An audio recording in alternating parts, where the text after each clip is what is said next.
Vivaro Express-ի համեցիր, մինչև 200% հետ քաշիր։ Հարգելի նախագահություն, հարգելի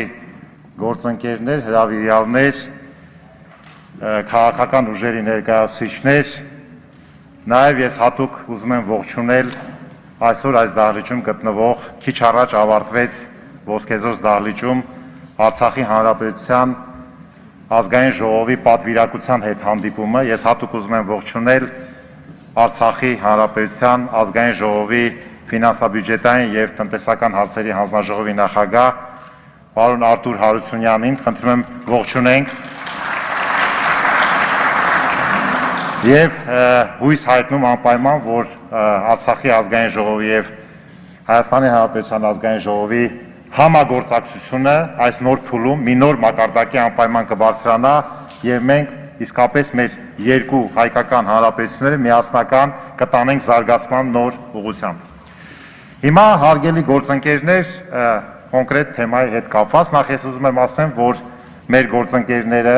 անպայման հարցի իրավունք կունենան նաև քաղաքական մեծամասնության մյուս ուժերին ՀԿ-ների եւ մյուսների կողմից այդ հնարավորությունը կլինի, ինչքան որ ռեգլամենտը թույլ կտա, դրանից դուրս նաև կարող են ելույթներում հարցադրումներ լինել եւ անպայման ինտերակտիվ այսպես պատասխաններ անպայման այդպես կազմակերպենք, որպեսզի չսահմանափակվենք չոր ռեգլամենտի շրջանակներում։ Հիմա ինչ է կատարվում մեր երկրում։ Մեկ բան մենք անպայման պետք է ասենք, որ հիմա մենք ապրում ենք ճգնաժամային դժվար ժամանակներ։ Թե ինչ գնահատականներ կտրվեն, մի քիչ կոշտ, մի քիչ մեղմ, մի քիչ չգիտեմ ծայրահեղացված, մի քիչ ավելի նուրբ,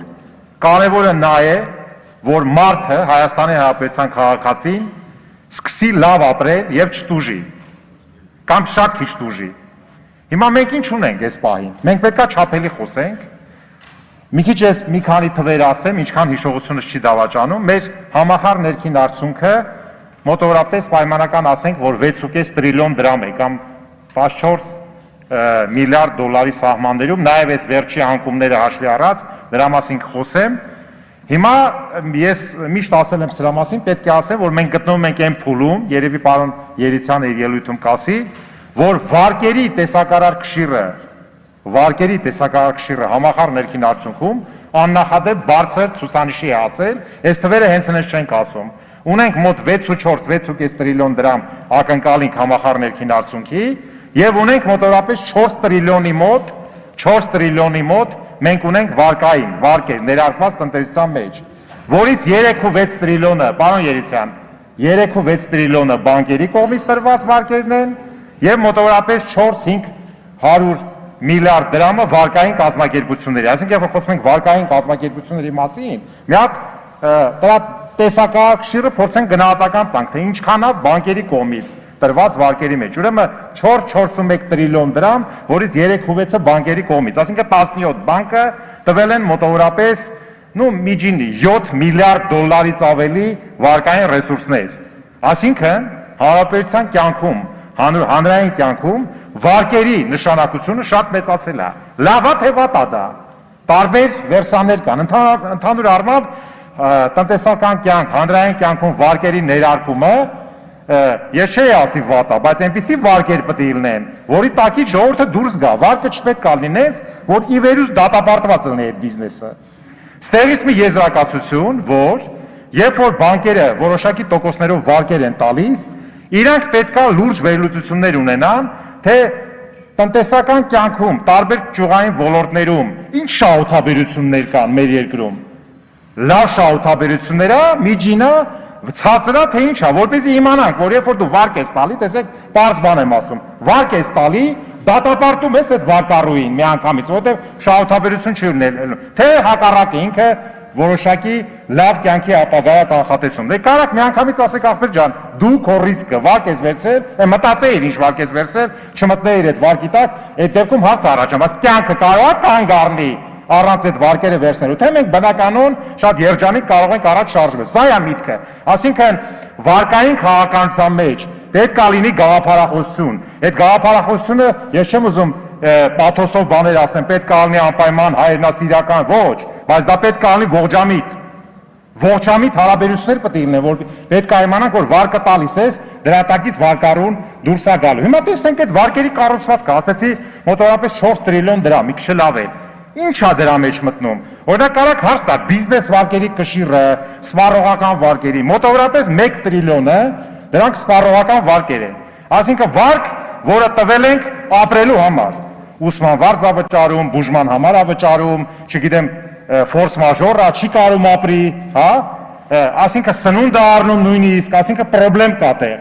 Այսինքն տեսեք 4 տրիլիոնի մեջ 1 տրիլիոնը սպառողական վարկեր է, ավելի ճիշտ 3-6-ի մեջ, որովհետև այդ վարկային կազմակերպությունների վարկերը այնքան բարձր են տոկոսները, որ չես իմանում այդ ինչա։ Մոտ 500 միլիարդը, 500-600 միլիարդ դրանք հիպոթեկային վարկեր են, այսինքն վերցրել են, որ բնակարան գնեն եւ այլ եւ այլ։ Մնացածը նոր գալիս է արդյունաբերական, գյուղատնտեսական եւ այլ տիպի, եթե կա։ Կենտրոնական բանկը պետք է այստեղ կարողանա ներկայացնի, թե այդ կառուցվածքը վարկերի, չէ՞ որ կառուցվածքը շատ կարևոր նշանակություն ունի, կարողանում է խթանի կյանքը, հանրային կյանքը, տնտեսական կյանքը, թե հակառակը, տոր կան տես ցուցանիշներ, թե չկան։ Մեր կարծիքով մենք կարծում ենք, որ երբ որ խոսքը գնում է վարկային արձակուրդների հաճախ օգտագործում է համաներում բառը, ես հեռու եմ այն մտքից, ես կողմ եմ, որ մենք պրոֆեսիոնալ բանով գնանք։ Այդ որ ասում ենք համաներում, դա չի նշանակում, որ այդ պետք է ավանդատուներին սննկացնենք, ոչ, քավ լիցի, ես հեսա կբացատրեմ ինչու նա բանը։ Ինքը ավելի շատ արձակուրդի համաներումից դեպի արձակուրդ, այսինքն ես ինքս հեղինակ եմ, պարլամենտը երկրորդ ընթերցմամբ եւ ամբողջությամբ ընդունեց, ուրեմն ֆիզիկական անձանց բանկային ավանդների շեմը բացասնելու, ուրեմն եւ ապահովագրելու ավանդների ծավալի 98%-ը, ուրեմն այն թվերով, որ մենք առաջարկեցինք, 10 միլիոնը 16 միլիոն, 5 միլիոնը արտարժույթով 7 միլիոն, եւ դա մենք արել ենք կենտրոնական բանկի հետ համագործակցված, այսինքն վերլուծությունները միջազգային մակարդակի ելնելով մեր տնտեսական process-ներից կենտրոնական բանկի հետ ենք միասին արել, այսինքն ավանդներին առանձնապես բան չի սպառնում, բայց կարող է պատահի ասենք, թե ինչ-որ մի բան ներենք վարկային տոկոսներից, այդ տոկոսները սառեցնենք, տոկոսների մի մասը սուբսիդավորենք, կարող է ավանդներին վտանգ սպառնել, ոչ, չի կարող։ Հիմա ես ասեմ, երկու կոմպոնենտ։ Որպես կանոն մեկը դա պետական բյուջեն է, պետական բյուջեն պետք է պատրաստ լինի, ինչի համար է պետական բյուջեն, ինքնանպատակ չի, իր ծրագրերը կատարի եւ մարդկանց կյանքը լավացնի, ասենք եթե մենք ասում ենք սոցիալական բնույթ ունի եւ այլն կամ այլ բնույթներ, բյուջեն պետք է պատրաստ լինի ֆորս մաժորի պարագայում, եթե ճգնաժամ է, որտեղ մարդիկ մեղավոր չեն, որ աշխատանքը կորցրել են, որտեղ պանդեմիա է, համավարակ է, պրոբլեմ է, եթե պանդեմիայի process-ը նենց է կառավարվել, որ մենք ունենք այս վիճակը ճգնաժամային, բարի պետք է ոչ ստանդարտ գործիքներ կիրառենք, չպետք է դասագրքային ճշմարտություններ ասենք, բյուջեն սենց անում, սենց պետք է անենք։ Եվ որ տենց ելներ, ես հիմա հարց եմ տալի կառավարությանը, ապրիլ ամսին բերել էին, ասել էին տնտեսական անկման ցուցանիշը 2% առնելու, իսկ աճը 4.9% էր։ Ես ասեցի գալու եկել է ազգային ժողով, այդ -2%-ը շատ քիչ է, ավելի բարձր է։ Եվ այսօր կենտրոնական բանկը արդեն տվել է մի շաբաթ կանխատեսումները մինչև տարեվերջ -6.2%, բայց հիմա այսօրվա դրությամբ կարող է ամիս ու կես հետո դա դառնում է -8%, աստված մի արածի -10%։ Ինչ ենք անելու։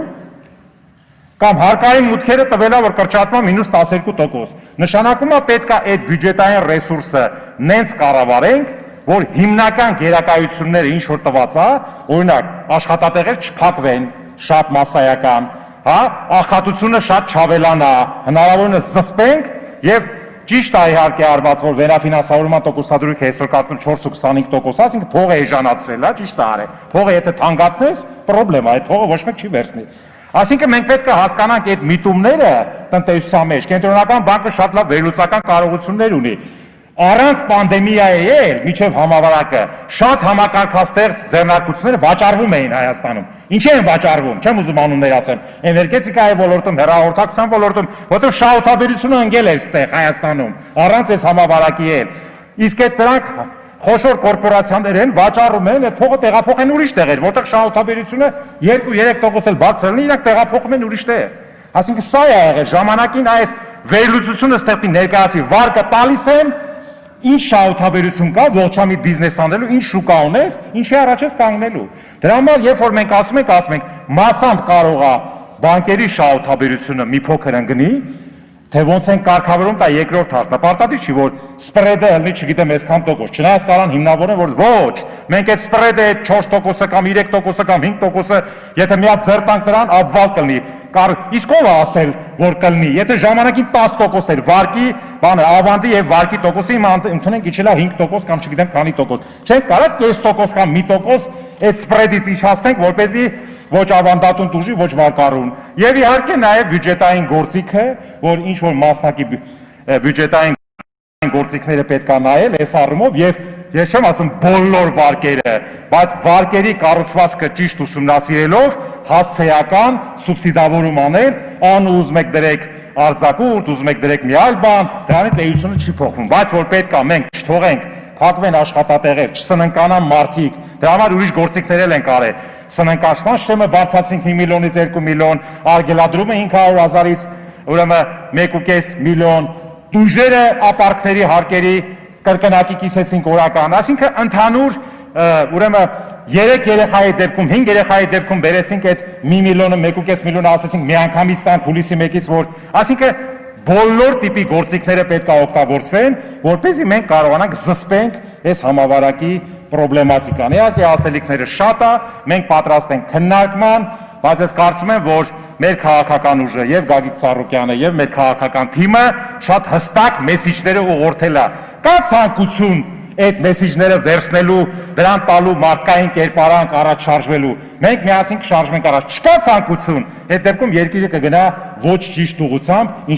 ինչի մասին մենք արձանագրում ենք։ Շնորհակալություն։